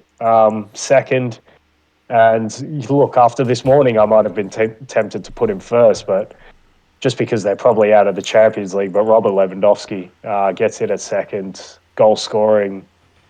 Just it didn't matter that he moved from one league to another, from one club to another, from a team that is pretty much rebuilding maybe the starting 11 to another, but this guy just continues to score goals at an outrageous number. Truly outrageous. He looks on course to get another 40-goal season in all competitions, which is incredible for his age as well. And incredible that we have a third guy who puts up these numbers in the Messi and Ronaldo era. So to do it, to be as good as he still is this season with all the having to move clubs, move his life, move leagues, and still proving that he can do it no matter what the circumstances around him. Just disappointing that we're probably not going to get to see him in the later stages of the Champions League. But at the same time, probably a big reason why he is second is he could have played a little bit better in that game against Inter at the Nou Camp as well. So, but yeah, hard to drop him any further than that. And then number 1, no surprise, if we're taking this season in a vacuum, Erling Haaland, already on 15 goals in the league and just has been an absolute revelation. No doubt the weaker parts of his games doesn't get exposed because of the team he plays for this season. But the stronger parts get accentuated, and that's what we've seen this season. And he's just unreal with the types of goals and just his hunger to score goals matched with this incredible physicality. It's pretty easy to see why he's number 1, given the goal-scoring record as well. I think most of our list, over 50% is definitely the same. I think I'm a little bit more Arsenal heavy than you. So I'll just go through mine quickly in no particular order. So I got Musiala. I'm not going to go into like details like you did. Musiala, Bellingham, Partey, Theo Hernandez, Cancelo. I'm surprised you didn't have Cancelo in there at all. Yeah, that mistake against Salah really Sao would be. Yeah, but it's one game. Saka, Nah, it is one Vinicius, game. Valverde, Harry Kane, Kvaratskhelia. I had Tonali because like the games I've seen him play in, like he's impressed me, and I'd like to have him at Arsenal. I reckon he'd be like perfect. And be a very good addition for us in the midfield. I got Milinkovic Savic, just to make sure it's Sergey, not his brother, the goalkeeper. I've got Kim Min Jae. I put Saliba in there because he's changed that defense. He's made it more solid, and he's only 21 as well. And he just seems like an excellent defender, and like yes he made that mistake against Leicester where he scored the own goal. And yes, he didn't quite track the run of Firmino, but like there's only been like maybe a handful of mistakes over these 10 games plus if you include the Europa League. So like 4 or 5 mistakes, but like we still came out victors in all of them except the United game. But like considering that it's his first season in the Premier League as well, like it looks like he's like he could be like he could potentially be on the Van Dijk level in a couple of years' time. Like once his body develops even more, and he already looks like he's well built as well.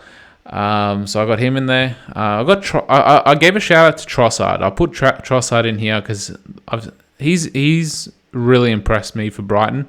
I also wanted to put in Almiron for Newcastle because he looks like he's turned a new leaf ever since the Grealish comments.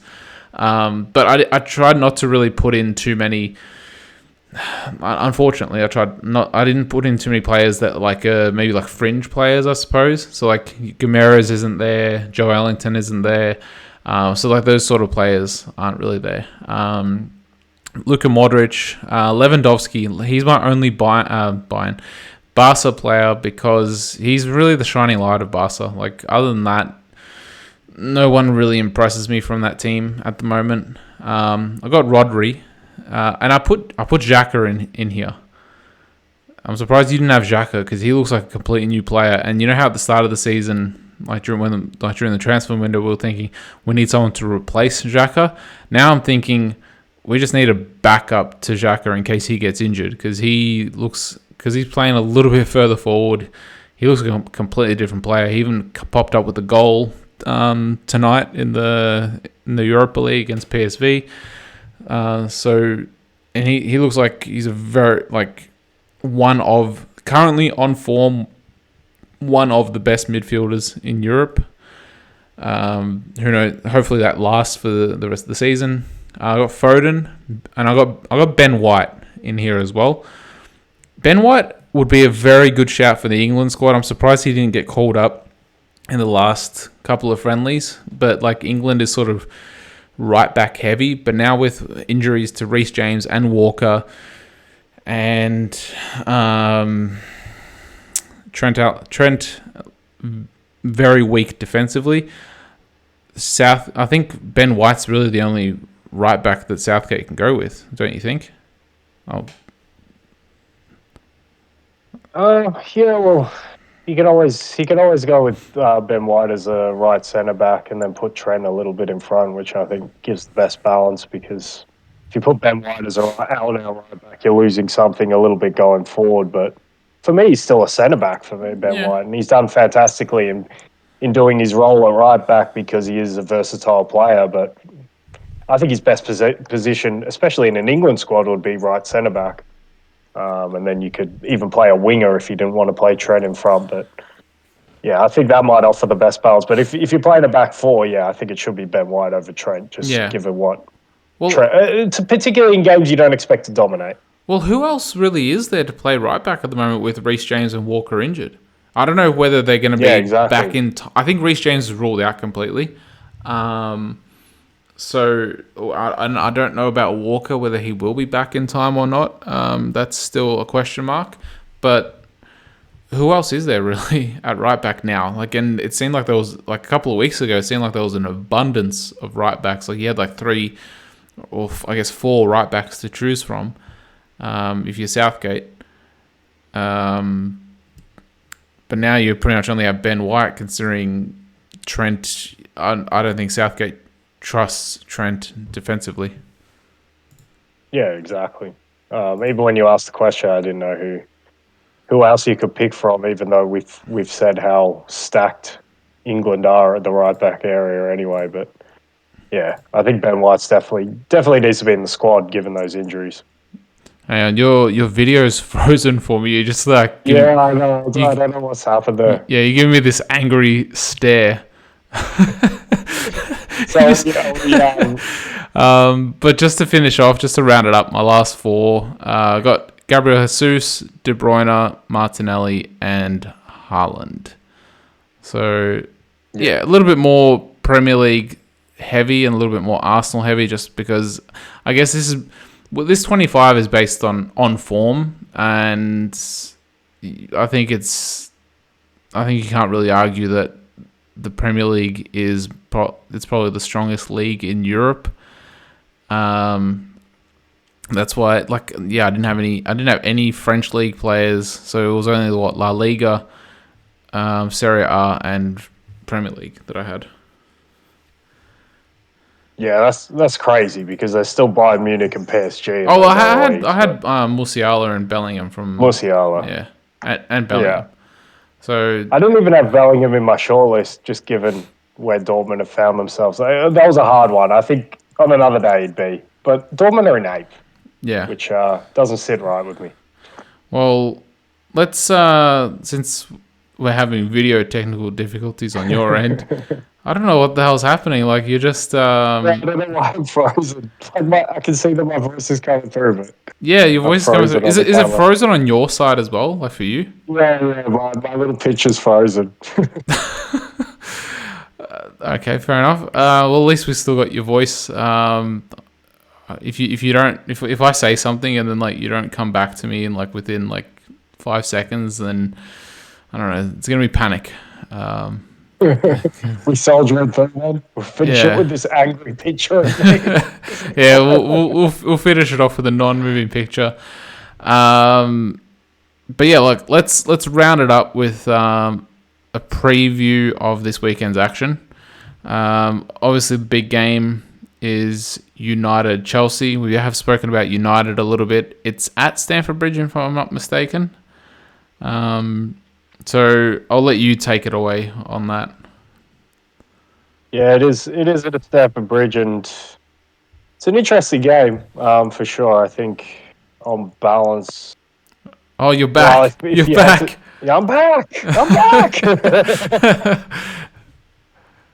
Well, I know I've been saying about how United's your most hated team. I think it's pretty easy to hear by the way that I've been speaking about them, but probably Chelsea are my most hated team of this season. I think I keep going through it, but I just don't think they're a team. Even though against Brentford in the midweek, that was a game I actually thought they deserved to win, and they didn't win. But I still haven't seen anything inspiring from them. I still think they lack quality all over the park. But United, you could put in the same category in terms of my shortlist for when I had the top 45 before I whittled it down to 25.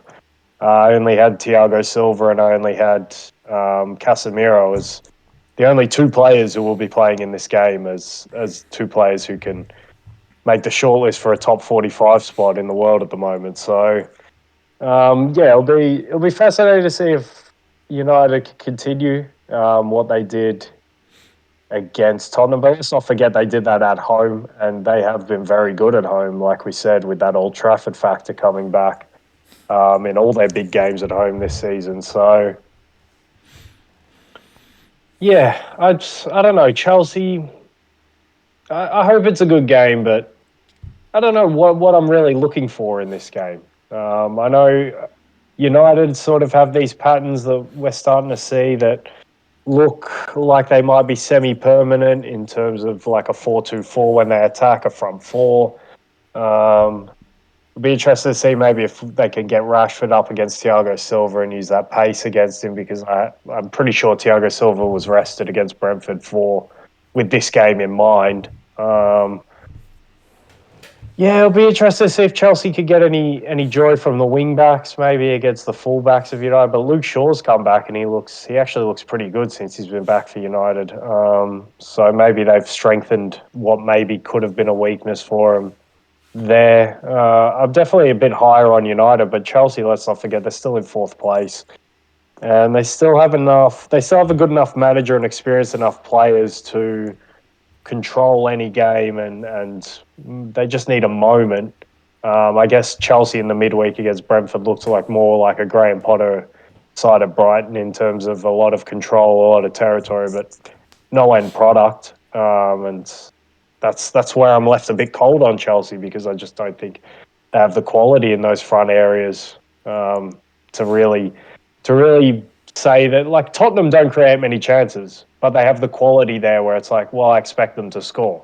Whereas Chelsea can create all the chances in the world, and they can finish a game on no goals or not win the game, and I'll be like, oh, I'm not too surprised, because who do you have there who finishes chances, who scores goals? Like, no one for me. So yeah, I'm cold on Chelsea. Having said that, they'll probably go and destroy United 3-0 in this game, and I'll look foolish again. So yeah, I don't know. Is there anything that you're actually looking for in this game? I'm just hoping it's a good game, really. Not really. Like I've watched a little bit of Chelsea under Potter,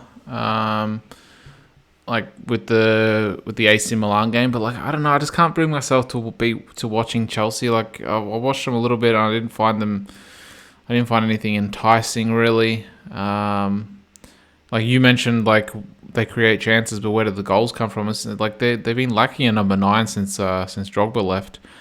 And like yes, they signed Aubameyang, but Aubameyang scored 3 goals for Arsenal last season. And like he scored like 6 or 8 for Barca.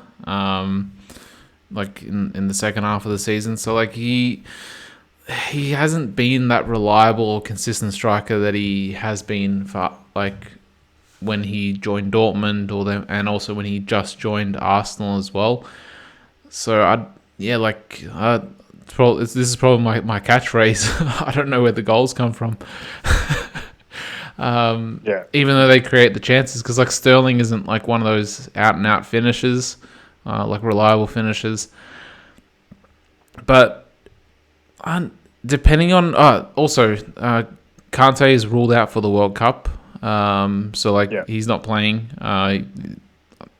So I don't know who's going to play in their midfield then. I think Kovacic is fit, but I don't know who else goes in there. I don't like. Has Jorginho been playing? Like it was Jorginho and Kovacic against Brentford, and Conor Gallagher and Mason Mount were sort of not wide players, but the attacking midfielders in front of him, almost like a box. But I think Gallagher got injured in the game, so yeah, it'll be interesting. It'll probably just be those two, and then they'll make it up around them with, disappointingly, Ruben Loftus-Cheek still playing right wing back. But your mate. Yeah, no, well, with Reece James out, there's not much else you can do, but still, I still don't get it. But yeah, like I just hope it's a good game, similar to United Tottenham, where it's not more on the defensive end. Like it actually is. There actually is chances created. You know how you sometimes get those defensive games where like it's more of a battle in the midfield, and there's like very little chances created, very little shots on goal. Whereas in this one, like I think United had like 28 shots on goal, and like 10 or 11 of them were on target. So like and they're creating. It seemed like they were creating chance after chance every like couple of minutes.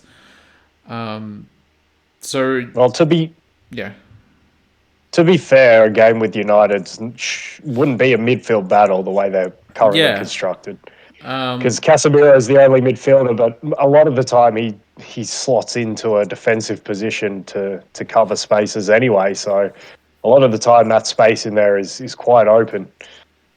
Yeah, so it's going to be interesting to see how this game plays out, but I don't know. I guess you would expect Chelsea to win just because they. I don't know how to really describe it. Like, their team is. Would you say their team is probably a little bit more, like, slightly more settled? Or no? No, I wouldn't even say that, and particularly missing probably their best player in Reece James, who because of injury didn't make that shortlist or anything, but I think that really hampers them. I think United are actually quite settled right now at the moment. The only question mark for me is it Fred or is it Ericsson who plays next to Casemiro? But the rest of the team picks itself. I mean, maybe Sancho might get dropped, but Martial's not fit at the moment, so you'd have to play Alanga for that. So I don't even think he'd get dropped. So yeah, for me, United are a pretty settled team. I think United are the team that I enjoy watching more. I think there's better things to watch in terms of what United do. But the fact that it's at Stamford Bridge, if I had to make a pick, I'll probably go a 1-1 draw if I have to put a score on it, but a draw nonetheless. Yeah, like I'm not. I can't really see United winning, but like if they can make a statement by beating Tottenham at home and then backing it up by beating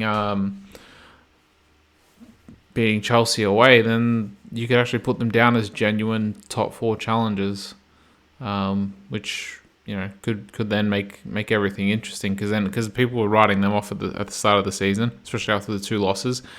But then it also gives Arsenal another rival because everyone questions like when is Arsenal going to fall off. It's sort of like that elephant on the tree analogy. No one knows how it got there, but it's eventually going to fall off. But maybe the mentality is going to be different this season. But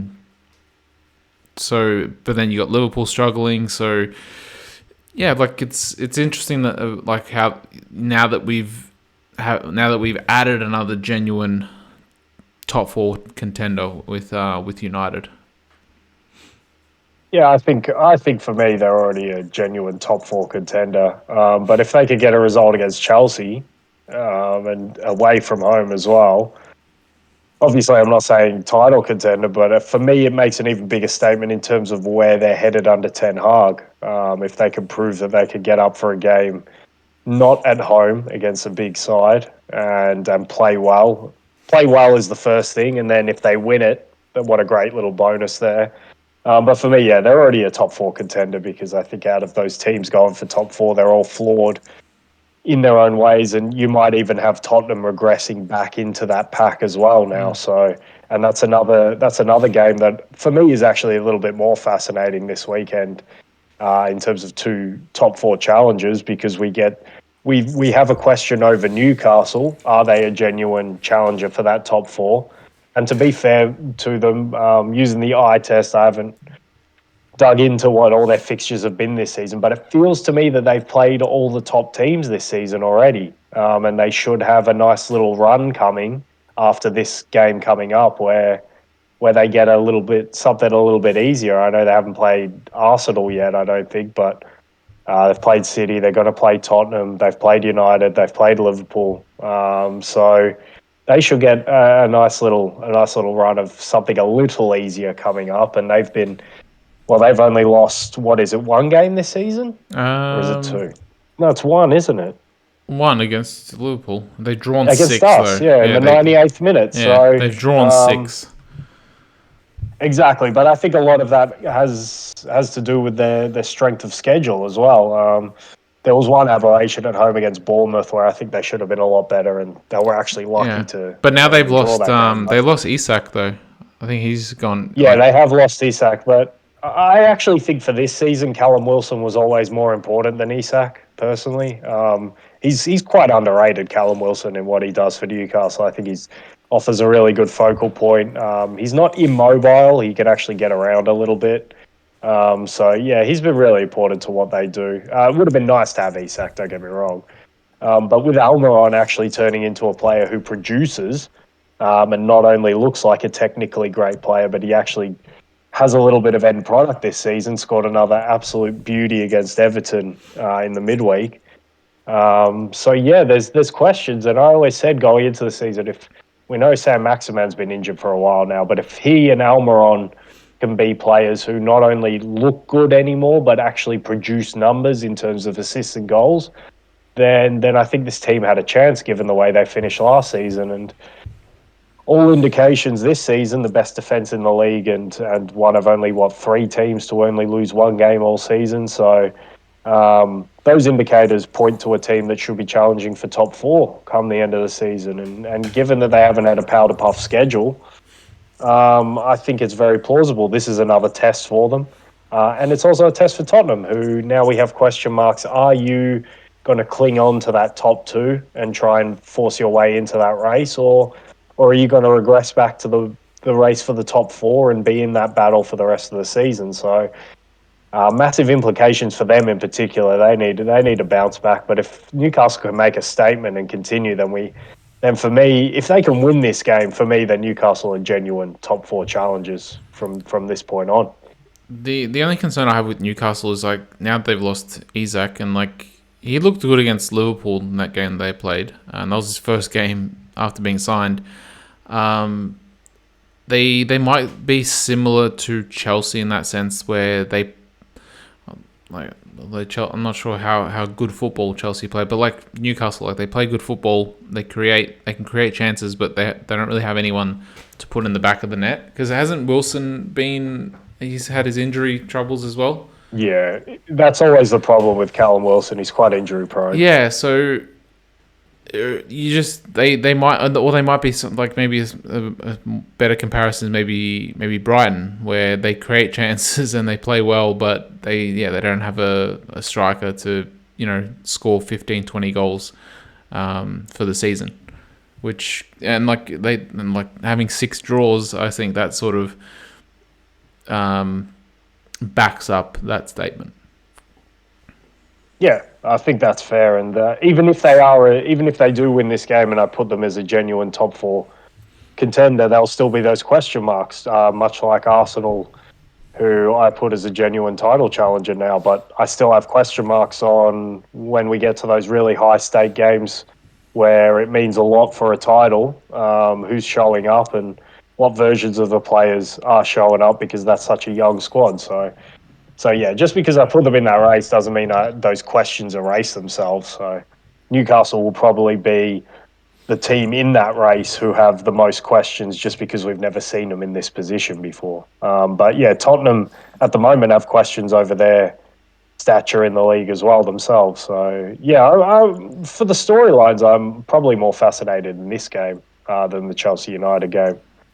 Yeah, Chelsea United is more of a spectacle, but like for the story, like to see how much Newcastle has caught up, and how much Tottenham has regressed from the start of the season. Because remember they start off with like a 4-0 win.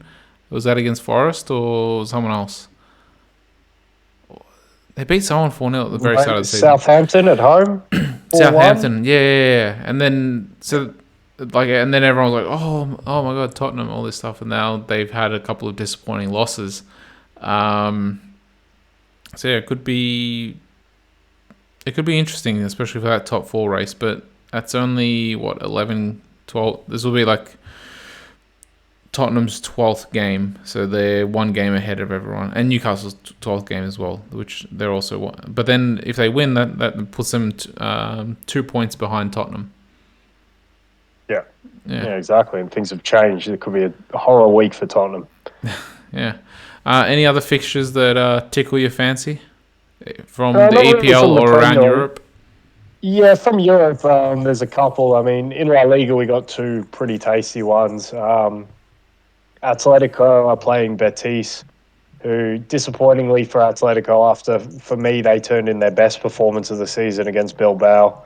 And got a win at Bilbao as well, which is no mean feat. They then succumbed to a late Falcao penalty in the Madrid derby against Rayo Vallecano and draw 1-1 at home. And they can't really turn the Wonder into a fortress for them, really, ever since they've been there.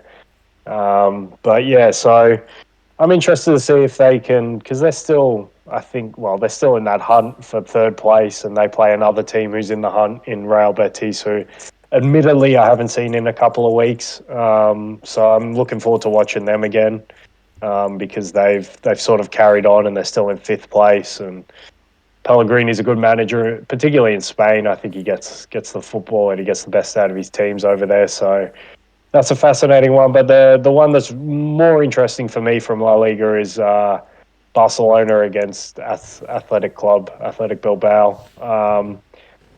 Barcelona, who just got a really good win against Villarreal this morning to bounce back. Villarreal to unfortunately for them, they're missing half their starting 11. When I go through it, and they picked up another injury this morning to Pedraza, left back. Isn't They're their striker decimated by injured? injury. Um, Gerard Moreno yeah. is injured. One Foyt at right back is injured. Giovanni Lo Celso is injured. Etienne Capoe's injured. Francis Phew. It's Coquelin. like The list this just whole goes on starting and 11. on. I know they've been absolutely decimated this season. So I had higher hopes for them, but how much can you lay blame on the players and the manager there? It's hard in that situation when they've got so many injuries. But Barcelona, really important for them to bounce back and claim a pretty big win this morning, 3-0 in the first half as well, against Villarreal. So now they face what will be probably a tougher test in Athletic Bilbao, who are, I know they got beaten by Atletico and they only drew 2-2 against Getafe in the midweek, but still right up there in the hunt to be, probably for me, they are the third best team that I've seen in La Liga this season. A high intensity team, which I like to see because you don't get that too often in La Liga, to be fair. So I think Ernesto Valverde's doing a good job there. And that's definitely a fascinating match for me. Let's see if that Barcelona defense, which will be a makeshift one because they started Marcos Alonso next to Jules Koundé as the centre back partnership this morning. Let's see if that can hold up with the threats that the Williams brothers produce. Sanset arriving from midfield, and Bilbao's just general intensity of their play. So this will be a fascinating matchup, one that I'm really looking forward to from La Liga. Xavi Um, can't seem to and settle then on a 11. It seems to always change. and and I think even if he wanted to settle right now, injuries in defence have not allowed him to either. So I think I was hoping that eventually he'd get to the conclusion that it would be probably Araujo next to Jules Koundé, and then, or it could have even been Jules Koundé at right back, and then you've got PK next to Araujo at the centre back, and then Jordi Alba. But yeah, he's been using Marcos Alonso as that left centre back in a couple of games now, and that one I can for just because of the injuries. Christensen's out as well. Obviously, Koundé's only just coming back. Araujo's out for the whole until after the World Cup, so that's unfortunate. But yeah, I agree because he can't settle on a midfield. Frankie De Jong came in as the holder. Thank God Busquets didn't play today, but Frankie De Jong looked pretty good as the holding midfielder. So hopefully he settles on at least him with Gavi and Pedri. Gavi was outstanding this morning, so good. I still don't think he's the best technical footballer, but he won the Golden Boy award, and he's just such a good. He's almost, the basketball term is like glue guy. He's like a leader with his emotion and the way he keeps everyone together, keeps everyone focused on the game, leads by example in terms of effort all the time. I think if he could just become a better footballer, he'll have all the tools. I guess you get the balance of him next to someone like Pedri, who is the footballer. He's unbelievable, the things he can do with a ball, and how easy he makes it look. And I'm not saying Pedri doesn't have a work rate; he does, but they sort of balance each other out. And you probably wouldn't expect that when you see a guy like Gavi, diminutive stature, Spanish. You'd expect him to be a technical player like all of them. He's not terrible technically, of course, but I don't think he's up to the standard that gets him into, say, my top 25 list or something like that. But he's 18 years old, so I'm definitely not writing him off or being out on him. So, but yeah, that game's definitely fascinating. I guess I know Bayern play Hoffenheim in the Bundesliga, but I don't really care. That's one that doesn't really fascinate me. Maybe Hoffenheim can get a draw or a result, but even if they do, I still expect Bayern to dominate the game because, yeah, Bayern are still by far and away the best team in the Bundesliga, even though we gave Union Berlin their love last pod. And in Serie A, there's a couple of good games. I think Napoli-Roma will be interesting especially in terms of the clash of styles between Mourinho and a Spalletti team. That will be a bit of fun. Not only for the fact that Napoli are playing, who are just fun in their own right. So that will be good fun to watch. And Atalanta play Lazio, which is second versus fifth. That should be Interesting good. to see if Atalanta can continue their run and how Lazio react to not having Ciro Immobile for a few weeks, and see if they can hang on to that top four and if they can continue to be the solid defence that they've been and where the goals come from as well. Does Felipe Anderson get his quota? Does Zagani get his quota from wing? Does Milinkovic-Savic score his goals? So yeah, how they glue together what they'll be missing with Immobile over the coming weeks. And this is a tough test against one of only 4 unbeaten sides in Europe in Atalanta. So yeah, a few fascinating games from around the continent. Should be a good weekend of football, I think. Bring it on, I say. Yep. Yeah. Well, Caleb, if there's nothing else to add, we've once again gone close to 2 hours. We always say we'll keep it short, but this seems to be, I guess, the average. The average. Yeah, the average. You know, at least we have the stamina to last this long. Hey.